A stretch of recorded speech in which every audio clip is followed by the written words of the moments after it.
ए प्रिया, प्रिया, ये का कहता हो? और तू चुपचाप बैठल बाड़ू, बोलत काहे नहीं को? रंजित सही कहत बाड़न विक्रम, हम इनकरा से शादी करे जात बानी, ओही के न्योता देवाइल बानी। काल हमने के मंगनी ह। अरे वाह,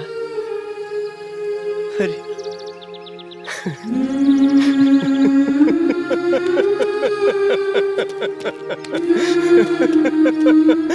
अरे जब यार ये क्या शादी करे के रहे, तब प्यार के नाटक हमारा शादी करे कैले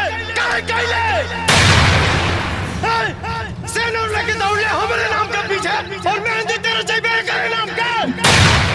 अरे धोखेबाज, ऐसा ड्रामा काहे कैले हमारे साथे? विक्रम